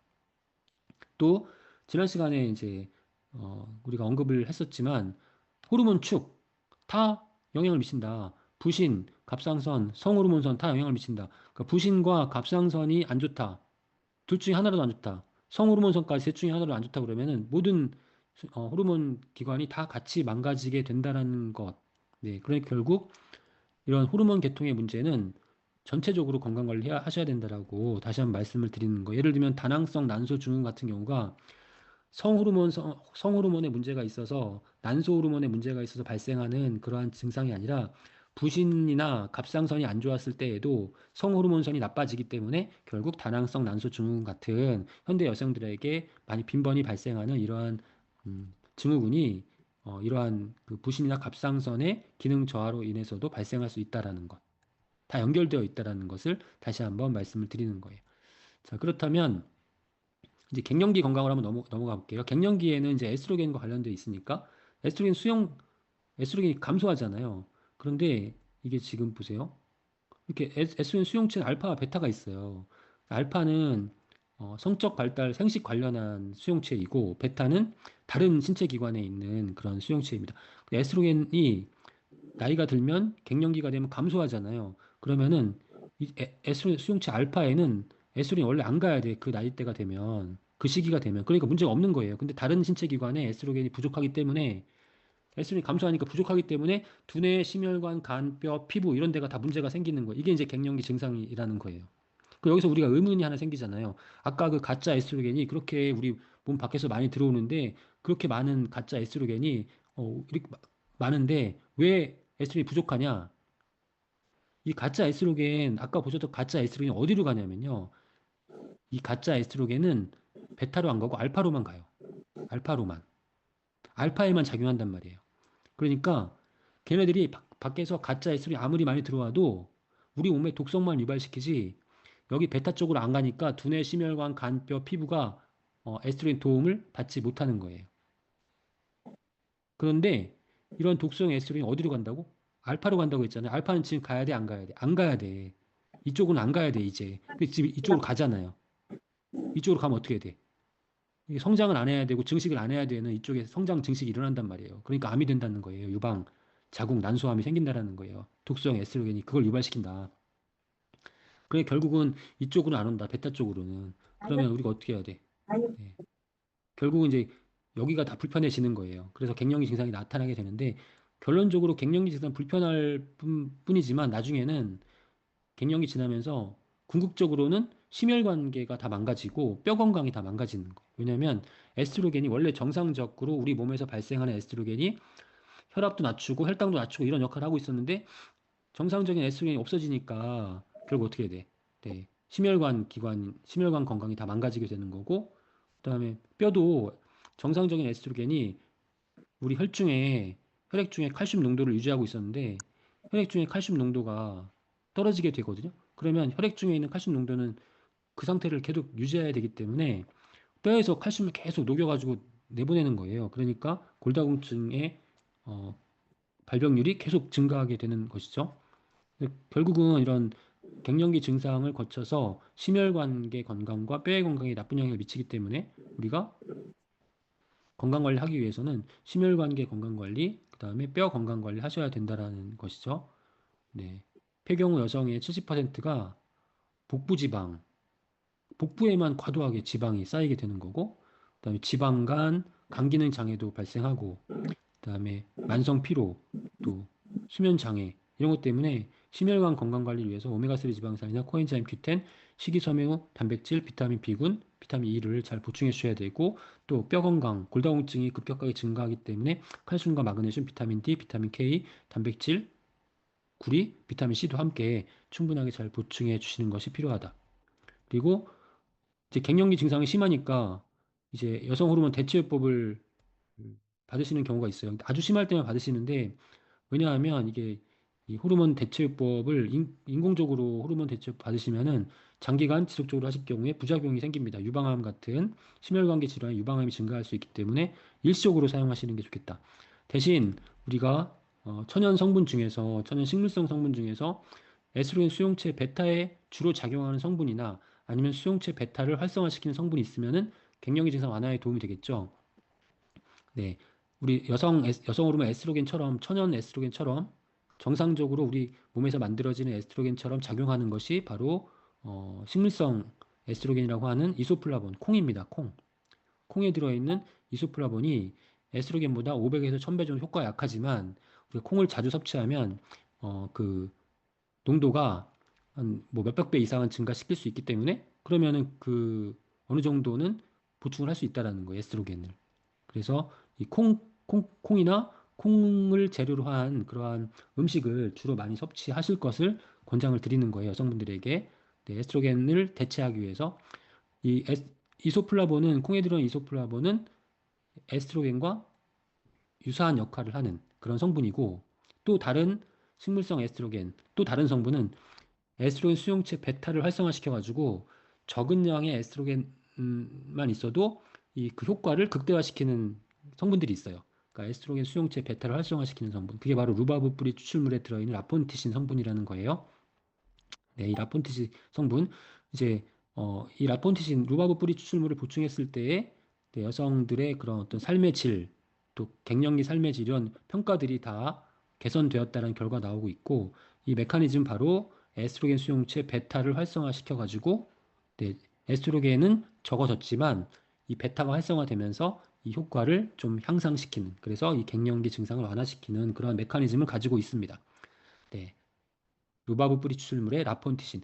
근데 루바브 뿌리 추출물에 들어있는 라폰티신은 플라보놀, 그러니까 식물 영양소 중에서 플라보노이드 계통의 영양소거든요. 근데 이 플라보노이드 계통의 영양소 중에 레스베라트롤이 라폰티신하고 화학적 구조가 비슷해.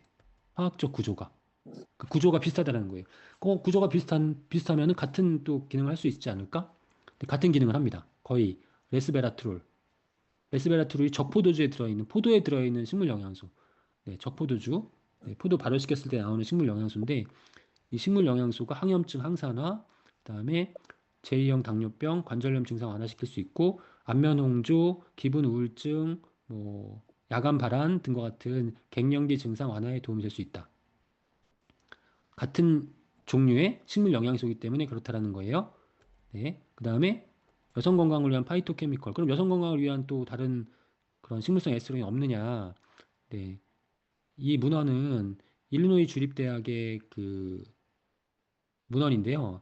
일리노이 주립대학에 식물 그 식이 보충제 센터가 있어요. 거기에 나온 내용인데 유방암을 예방하는 그런 식물들이 쭉 나와 있거든요. 근데 거기에 뭐가 있냐면, 네, 실리뷴 마리아눔 밀크시슬이 있습니다. 밀크시슬. 밀크시슬도 에스트로겐 수용체 베타를 활성화시킨다는 거예요. 그래서 또 항산화 기능, 간에서의 항산화 기능도 있고 당연히, 그다음에 NF 카파비 억제를 통한 염증 감소 효과도 있고. 그래서 이 밀크시슬이 어, 에스트로겐 수용체 베타를 활성화시킨다.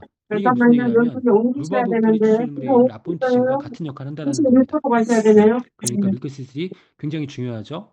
앞에서 여성 건강을 위해서 간 그러면 건강과 장 건강이 이거 중요하다고 옮겨야 말씀을 되고, 드렸는데 거기에도 밀크시 걸어갈 수 나오고 있어요? 그다음에 갱년기 오늘 뭐 침대 이제 건강에서 옮길까요? 에스트로겐 수용체 베타를 힘드시면, 활성화시킬 수 있기 때문에 침대 이제 밀크시슬도 가는 게 좋겠어요. 중요하다. 다른 그러니까 여성 생각도 건강에 보니까 있어서는 밀크시슬이 가져오고. 매우 중요하다는 점을 다시 한번 우리가 확인할 수 있습니다. 오메가3 지방산은 우리가 갱년기 이후에 그런 어떤 그러니까 심혈관계 건강에도 도움이 되지만, 네, 혈관 운동 장애에 동반하는 우울, 인지 장애 개선에 도움이 된다. 그래서 네, 오메가3 지방산이 안면 홍조, 심계항진, 불면증과 우울 불안, 스트레스 등 감정 조절에 도움이 된다라는 것들을 밝히고 있는 논문입니다. 그래서 이 시기에는 오메가3도 보충해 주시면 좋을 것 같습니다.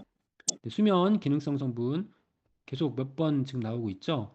네, 미강 주정 추출물의 감마 오리자놀 성분은 네, 수면 건강에도 도움이 되지만 수면 위생에 도움이 되지만 네, 그 전에 어떤 기능성이 있었다고요? 네, 갱년기 증상 완화에 대한 기능성이 있었습니다. 그래서 이제 갱년기 증상 플러스 이제 수면 건강을 위해서 함께 섭취해 주시면 좋은 그러한 성분을 꼽으라면 감마 오리지널 성분을 꼽을 수가 있을 것 같아요.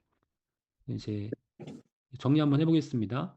오늘 위 건강에 도움이 되는 영양소, 인동 덩굴, 꽃봉오리 추출물, 그다음 비타민 U, 네, 과일 채소, 콩, 양배추, 브로콜리, 파슬리, 알팔파, 시금치 등 네, 이런 성분 섭취하셔야 되고 소금을 멀리해야 된다. 간 건강에 도움이 되는 영양소는 네, 다시 한번 정리하면 비타민 B군과 밀크시슬을 두 비롯한 번째 자리 항산화 영양소, 그다음에 좋은 옮기실 거예요, 여기서. 단백질, 필수 아미노산 그래서, 플러스 어, 네, 해독을 위해서는 장 건강까지, 장 건강을 위해서 프로바이오틱스와 식이섬유,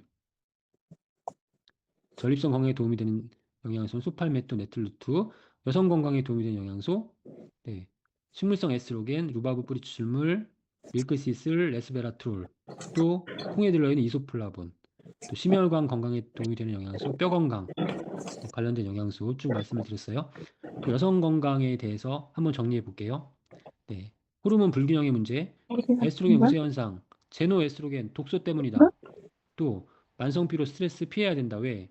제노 에스트로겐은 줄여야 되고 네, 만성 피로 스트레스 줄여서 프로게스테론은 증가시켜야 된다. 부신 건강과 관련이 있다라는 거예요. 부신이 건강해야지 프로게스테론의 감소를 막을 수가 있다라는 거죠. 그다음에 호르몬 상호작용, 내분비계의 건강을 유지하는 게 필요하다. 내분비계가 하나가 깨지면 다 깨진다고 말씀드렸잖아요. 그래서 이제 이러한 부분들 건강 관리. 그러면 지금 그 지난 시간에 했던 거 잠깐 볼까요? 그럼 부신에는 뭐가 필요하다고요? 네 가지가 필요하다고 말씀드렸잖아요. 비타민 C, 판토텐산, 아연과 마그네슘, 부신. 그 다음에 어, 갑상선에는 뭐가 필요하다고요? 갑상선은 네, 해야 되는 셀레늄과 거거든요. 아연, 아, 비타민 미네랄 지금 등을 충분히 잘 섭취를 떨어지는 해주셔야만 거 있어서 부신과 나가셔야 돼. 갑상선이 건강할 수 있고 호르몬 축에 의해서 그런 성호르몬선도 건강할 수 있다. 해독, 장 건강, 염증을 억제하는 게 필요하다. 간 건강을 위해서 비타민 B군, 뭐 잠깐만요. 계속 반복되는 얘기죠. 항산화 영양소, 그다음 필수 아미노산, 장 건강, 마이크로바이옴. 또 염증을 억제하기 위해서 오메가3 지방산, 네, 갑상선 부신에 대한 내용 말씀을 드렸고요. 다 그다음에 데리고 인슐린 있어요. 저항성도 식이섬유나 뭐 크롬, 바나바입 추출물 통해서 인슐린 저항성도 감소시키면 좋을 것 같습니다.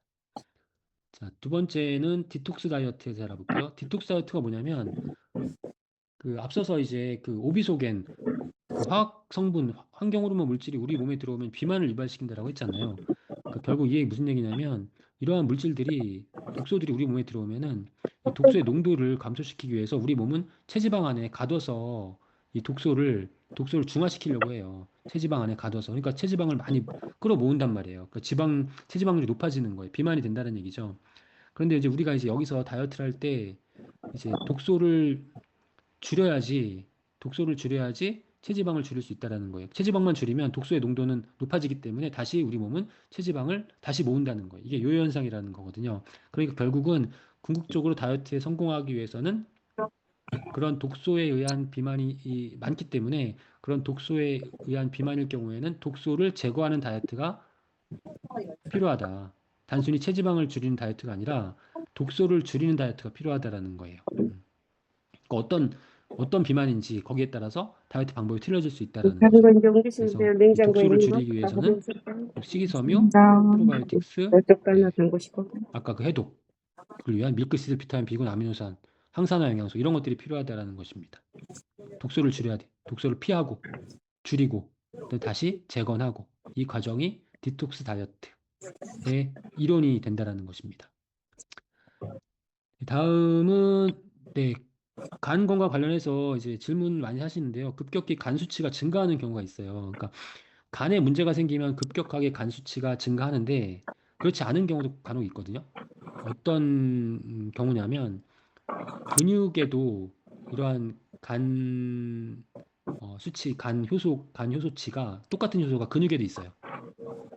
근육에도 일부가 소량이 있단 말이죠. 그래서 근육 운동을 만약에 너무 격렬하게 했다. 그래서 뭐 근육 세포가 많이 파괴됐다. 운동을 너무 격렬하게 하면 근세포가 파괴가 되거든요. 그럼 근세포에 있던 이 효소가 나와요. 그럼 이 효소가 높아진다는 거예요.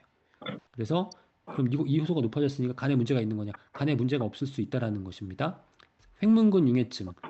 뭐 그런 거 있잖아요. 들어보셨죠? 횡문근 융해증. 횡문근 융해증이 가로무늬근을 횡문근이라고 하거든요. 근육세포 중에 근육 중에 가로무늬근이 있어요. 근데 어떻게 우리가 운동을 막 하다 보니까 이게 너무 과도하게 운동을 해가지고 이게 파괴가 되는 거야. 횡문근이 근육이 그러면 거기에 들어있던 효소가 나오면서 이 효소치와 똑같은 효소이기 때문에 간 효소와 똑같은 효소 이게 높아질 수 있다라는 것이죠. 그러면 이거는 간이 안 나빠졌더라도 네, 그런 근육의 파괴로 인한 그 효소의 수치가 높아질 수 있다라는 거, 네, 그것만 이해하시면 되겠습니다. 그때는 이제 간 수치라고 하지 않고 그 효소 수치가 왜 높아졌는지 이제 좀 더 자세하게 검사를 해봐야 되죠. 간 다른 지표를 봤는데 간은 문제가 없는데 그 효소가 많이 올라갔다라고 한다면 이런 근육의 그런 파괴 이런 것들을 네, 원인으로 찾아볼 수 있습니다.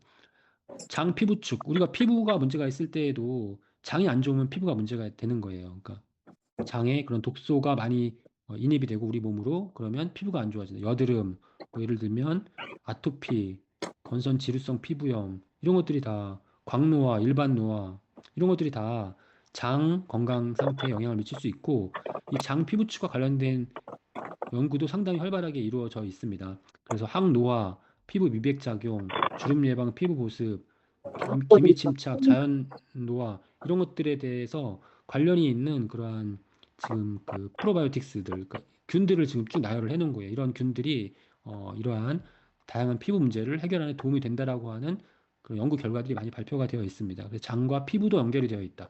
피부에 문제가 트러블이 있거나 문제가 있다 그러면 장 건강 상태를 먼저 네, 체크해 보는 것이 중요하다라는 점도 기억해 주셨으면 좋겠습니다. 그리고 이제 단백질과 관련해서 간 신장에 대해서 질문 많이 하시는데요.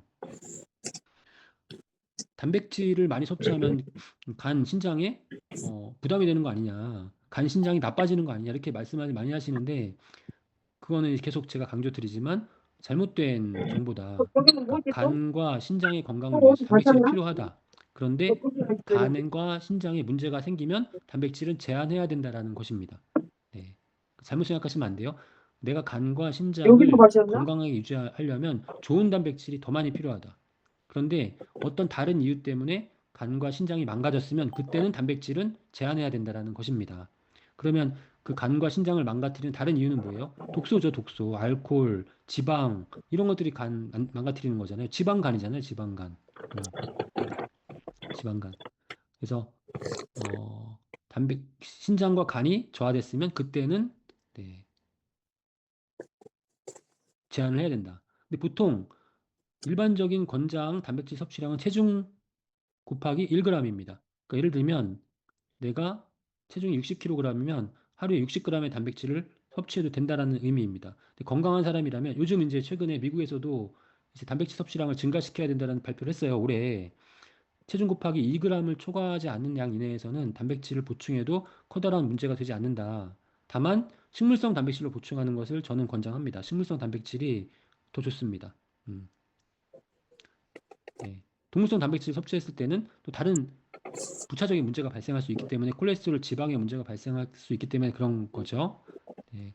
그렇지만 이제 간에 부담이 되는 경우, 간에 질환이 있는 경우 이럴 때에는 어느 정도 수로 단백질을 낮춰야 되냐 하면 평소 섭취량의 70%로 평소에 내가 60을 먹었으면 67, 42, 42 정도로 낮춰야 된다라는 거예요.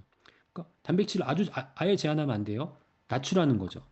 그럼 낮추라는 거죠. 만약 100을 먹던 사람은 70으로 낮추라는 거예요. 70은 먹어야 되잖아. 그럼 70을 뭘로 먹느냐? 낮추는 게 중요한 게 70을 100에서 70을 낮추되 70을 식물성 단백질로 바꿔야 된다. 그 다음에 신장은 약간 틀려요. 신장은 상태에 따라서 단백질의 섭취량과 권장량이 달라져요. 그렇기 때문에 우리가 신장에 문제가 신장병이 있으시거나 이런 분들은 병원에서 그때 상태에 따라서 단백질 섭취량이 달라지기 때문에 이런 분들은 병원의 그런 그 결과를 지침을 잘 따르셔야 돼. 당뇨병이 없는데 투석하기 전이다. 그럴 때는 단백질을 줄여요. 체중 1kg당 0.5에서 6g. 그다음에 투석 전인데 당뇨가 있는 경우에는 체중 1kg당 하루에 6에서 0.6에서 0.8g. 1kg당. 근데 투석을 하고 있어. 투석을 하고 있으면은 투석하게 되면은 혹은 신장 이식을 받았을 때에는 영양 손실이 아주 크기 때문에 그때는 체중 1kg당 1g에서 1.2g으로 오히려 더 많은 단백질이 권장된다는 거예요. 근데 우리가 이런 것들을 다 일일이 기억하고 알 수가 없으니까 네, 신장 질환이 있으신 분들은 병원의 신장 그 건강 상태에 따라서 병원의 지침을 꼭 따르셔야 된다는 것. 네. 그래서 신장이 안 좋은데 단백질 어떻게 해야 되나요? 이런 질문을 하시는 것보다는 병원의 지침을 따르시는 게 훨씬 더 중요하다. 이렇게 이해하시면 될 것 같습니다. 네, 마지막인데요. 남성 갱년기. 네, 남성 갱년기는 뭐 여성 갱년기에 이제 워낙 많으신데 남성 갱년기도 있습니다. 그래서 여러 가지 뭐 성적 증상, 신체적 증상, 정신적 증상 해가지고 여러 가지 남성들도 갱년기를 겪으시는 분들이 많이 계신데 이거는 이제 남성 갱년기는 운동, 그다음에 식생활 이런 것들 통해서 극복할 수 있고 이 테스토스테론을 복원시키는 게 남성 호르몬이 감소하고 있으니까 이 남성 호르몬을 유지하는 게 가장 중요한데요. 영양소로서는 네, 일단 중요한 생활 습관 관리는 규칙적인 운동과 체중 관리, 그다음에 올바른 생활 습관 유지하시는 게 좋고, 그다음에 도움이 되는 영양소로서는 오메가3, 아연, 셀레늄, 비타민 D를 권장합니다. 남성들에게 남성 호르몬의 정상화를 위해서 오메가3, 아연, 셀레늄, 비타민 D를 권장한다라는 점, 네, 이렇게 기억해 주시면 좋겠습니다. 네, 오늘 그 준비한 내용을 쭉 다 말씀을 드렸고요. 네, 시간이 또 저스트하게 11시 반이 됐는데요. 뭐 질문에 대한 답변을 드릴 시간을 가지는 것보다는 다음에 질문 올려주시면은 지금 이제 질문 내용을 쭉 정리하셔서 저한테 전달해 주실 거고요. 다음 주에 그 정해진 시간에 오늘 그 질문하신 내용들을 답변을 해드리는 그런 스페셜 세션으로 찾아뵙도록 하겠습니다. 네, 경청해 주셔서 감사드립니다. 드디어.